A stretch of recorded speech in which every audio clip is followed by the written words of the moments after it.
kami, bagaimana kabar kalian hari ini? Bapak berharap semua dalam keadaan sehat-sehat saja. Ya, puji Tuhan, kita hari ini kembali belajar bersama-sama. Namun sebelumnya kita awali pembelajaran hari ini dengan doa. Kami bersyukur Tuhan buat hari ini di mana kami kembali belajar. Biarlah kiranya Tuhan memberkati kami supaya kami dapat mengerti, memahami apa yang tentang pembelajaran hari ini. Terima kasih Tuhan, terima kasih berkat-Mu. Amin. Nah, anak-anakku sekalian, hari ini kita akan membahas mengenai Gereja Persekutuan Para Kudus. Oke, minggu lalu kita telah membahas yaitu di mana mengenai gereja yang satu, kudus, katolik, dan apostolik. Nah, di mana kemarin kita membahas tentang bagaimana apa yang dimaksud dengan gereja yang satu dan apa yang dimaksud dengan gereja yang kudus, katolik, dan apostolik. Nah, hari ini kita akan kembali membahas yaitu Gereja Persekutuan Para Kudus. Tujuan pembelajaran yaitu yang pertama, siswa dapat menjelaskan arti gereja yang bersifat kudus, dan kemudian yang kedua adalah siswa dapat menjelaskan arti gereja persekutuan para kudus, dan yang ketiga, siswa dapat menyebutkan contoh perwujudan dari gereja persekutuan para kudus, dan yang terakhir yaitu siswa dapat menceritakan kembali kisah Santo Stefanus. Nah, ini adalah tujuan pembelajaran kita hari ini. Nah, anak-anak coba dengarkan baik-baik. Gereja disebut persekutuan para kudus terutama karena didasari oleh iman. Iman yang dijadikan dasar persekutuan adalah iman akan Yesus Kristus dan Roh Kudus. Itulah sebabnya gereja disebut sebagai tubuh Kristus. Nah, di sini anak-anak dia menjelaskan bahwa gereja kenapa disebut persekutuan para kudus karena didasari oleh iman, dan oleh iman itu juga yang menjadikan kita sebagai gereja sebagai tubuh Kristus. Nah, ingat bahwa gereja sesungguhnya itu adalah tubuh kita atau sebagai diri kita sendiri atau sebagai umat Allah. Nah, kemarin kita membahas tentang bahwa gereja itu ada dua arti, yaitu gereja sebagai fisik dan gereja sebagai umat Allah.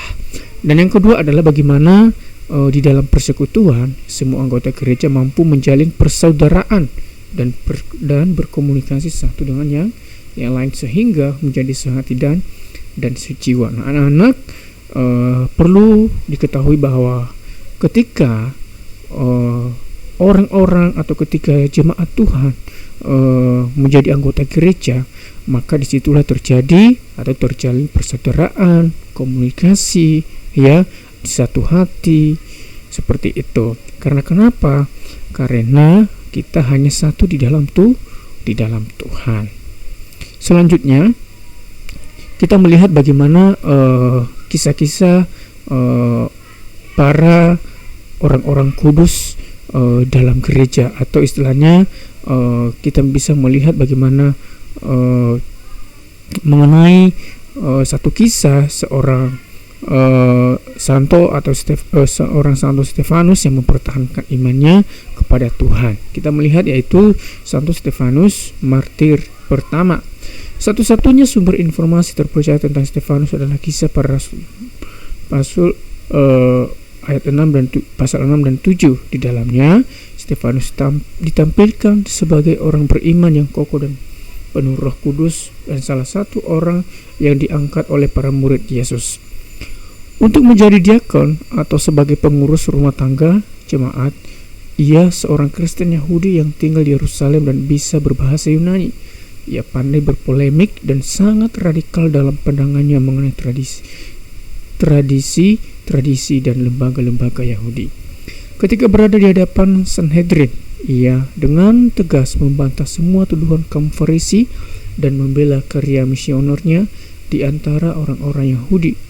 Pembelaannya diperkuat dengan mengutip kata-kata kitab suci yang melukiskan kebaikan hati Yahweh itu sama dengan Tuhan kepada Israel dan ketidaksetiaan Israel kepada bangsa dan ketidaksetiaan Israel sebagai bangsa terpilih kepada Tuhan atau Yahweh. Oleh karena itu ia diseret keluar tembok kota Yerusalem dan dirajam sampai mati oleh pemimpin-pemimpin Yahudi yang tidak mampu melawan hikmatnya dan diilhami Roh Kudus. Nah, anak-anak, kita akan melihat bagaimana di sini dalam Alkitab kita melihat di dalam Kisah Para Rasul bagaimana kisah Stefanus ketika dia mempertahankan imannya, dia dirajam, dia dibunuh oleh pemimpin-pemimpin Yahudi. Dia dibunuh oleh pemimpin-pemimpin Yahudi. Dan Stefanus, kenapa dia melakukan itu? Karena apa? Karena dia mempertahankan imannya kepada Tuhan. Nah, kemudian anak-anak, senjata utama untuk melawan musuhnya ialah cintanya akan Tuhan. Cinta itu demikian kuat mendorongnya untuk bersaksi tentang Kristus, meskipun ia harus menghadapi perlawanan yang kejam dari musuh-musuhnya.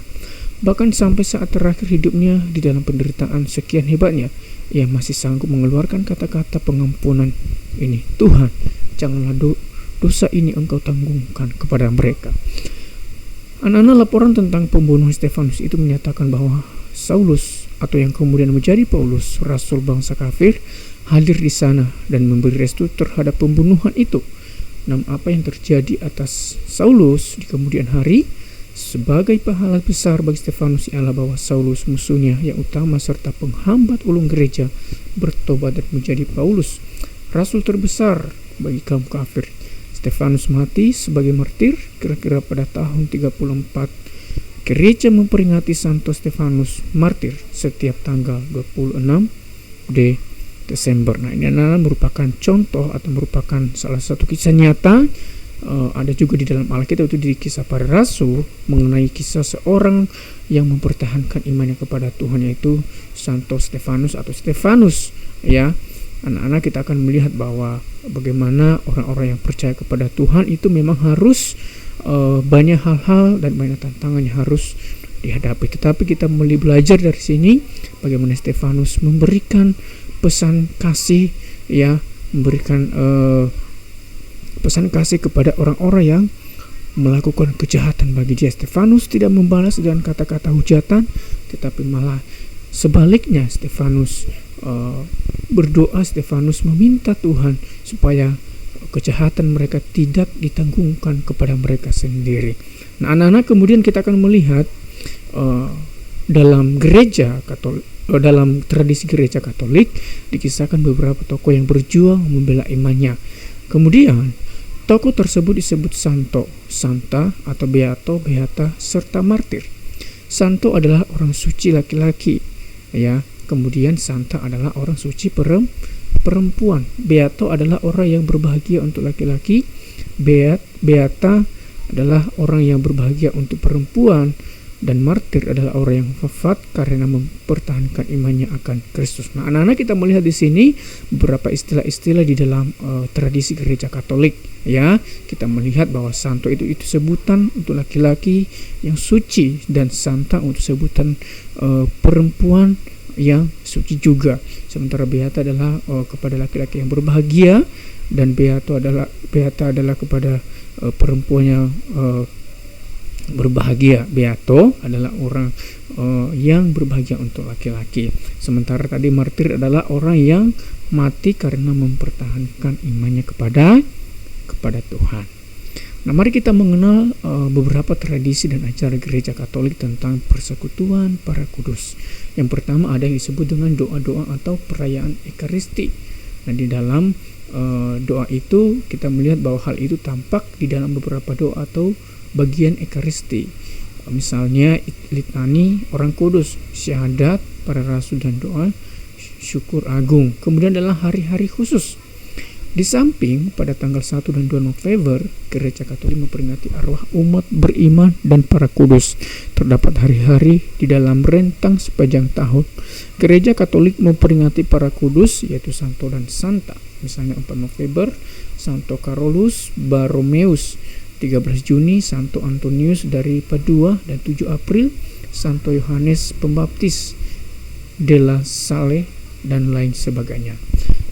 Yang ketiga adalah nama baptis atau nama baptis, nama pelindung. Ketika menerima baptisan, setiap orang memilih nama baptis yang diambil dari nama santo, santa atau para kudus sebagai penghormatan sekaligus keteladanan terhadap semangat yang telah ditunjukkan oleh mereka.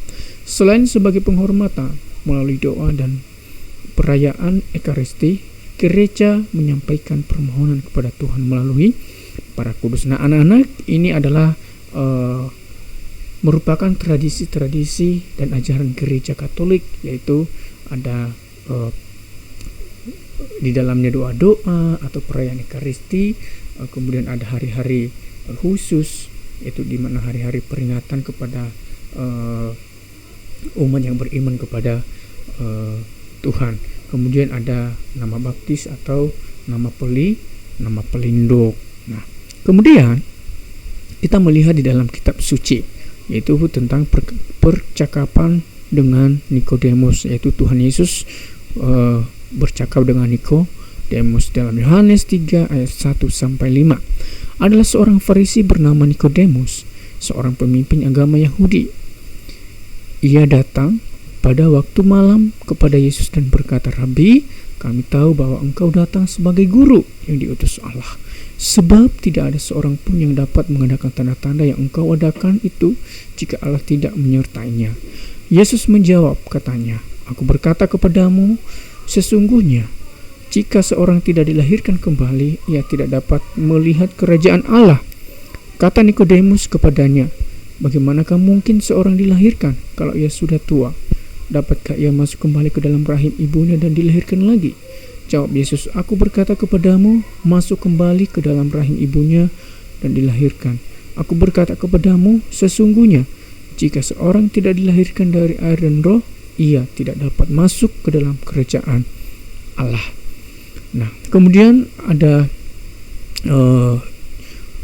dalam Yohanes pasal 6 ayat 35, ayat 48, 51, 54 dan sampai 58. Kata Yesus kepada mereka, "Akulah roti hidup, barang siapa datang kepadaku, ia tidak akan lapar lagi, dan barang siapa percaya kepadaku, ia tidak akan haus lagi. Akulah roti hidup yang telah turun dari surga. Jikalau seorang makan roti ini, ia akan hidup selama-lamanya, dan roti yang kuberikan itu ialah dagingku yang akan kuberikan untuk hidup dunia. Barang siapa makan dagingku dan minum darahku, ia mempunyai hidup yang kekal, dan aku akan membangkitkan dia pada akhir zaman.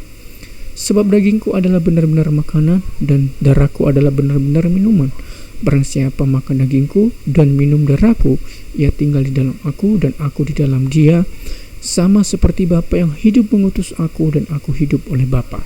Demikian juga barang siapa yang memakan aku akan hidup oleh aku. Inilah roti yang turun dari surga, bukan roti seperti yang dimakan nenek moyangmu dan mereka telah mati. Barang siapa makan roti ini, ia akan hidup selama-lamanya." Nah, anak-anak, kita akan melihat bahwa di dalam firman Tuhan yang telah kita baca tadi, yang pertama adalah menurut teks tersebut bahwa syarat untuk memperoleh hidup yang kekal adalah makan roti dari surga. Nah, anak-anak, roti yang dimaksudkan di sini adalah itu Yesus Kristus. Makan roti bukan dalam arti kita makan Yesus, bukan. Artinya kita percaya dan menuruti setiap perkataan-perkataan dan beriman kepada Tuhan Yesus. Yang kedua adalah pada ayat berikutnya Yesus menyebut dirinya sebagai roti yang tadi dari surga. Lebih khusus lagi bahwa Yesus menegaskan bahwa untuk memperoleh hidup kekal, seorang harus makan dagingku dan minum darahku. Nah, makan dagingku dan minum darahku artinya di sini itu tadi, yaitu percaya dan menerima Dia sebagai Tuhan dan percaya bahwa Dia adalah juru selamat kita. Yang ketiga, yaitu setelah berpuasa di padang gurun, Yesus dicoba iblis untuk mengubah batu menjadi roti. Dan Yesus menjawab, manusia hidup bukan hanya dari roti, melainkan dengan melakukan kehendak Allah. Yang keempat adalah dalam hal ini makanan jasmania memang perlu untuk hidup, tetapi makanan yang diperlukan untuk memperoleh kehidupan kekal adalah melakukan kehendak Allah. Nah, maksudnya bahwa kita juga memang perlu makan menurut jasmania atau secara jasmania, kita perlu memang makan untuk hidup, tetapi makanan yang diperlukan untuk memperoleh hidup kekal adalah melakukan kehendak Allah. Apa itu kehendak Allah? Yaitu melakukan apa yang diperintahkannya, melakukan apa yang difirmankannya, dan taat dengan apa yang Tuhan katakan. Itu yang dimaksud dengan kehendak Allah.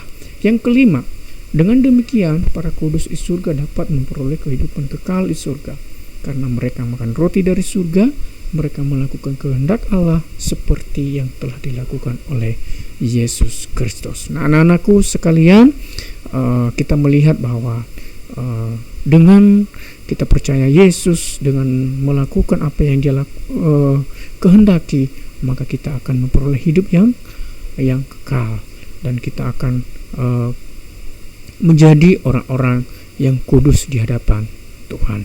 Nah, anak-anakku sekalian, demikian untuk penjelasan materi hari ini ya, mengenai gereja, tempat orang-orang kudus.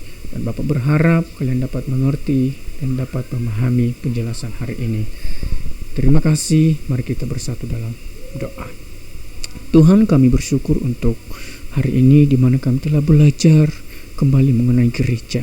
Kami bersyukur hari ini kami belajar bagaimana supaya kami dapat percaya, bagaimana kami supaya menjadi orang yang mempertahankan iman kami sebagai orang-orang yang kudus di depan Tuhan.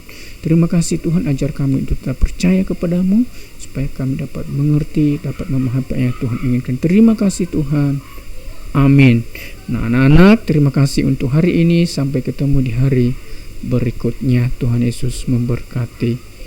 Amin.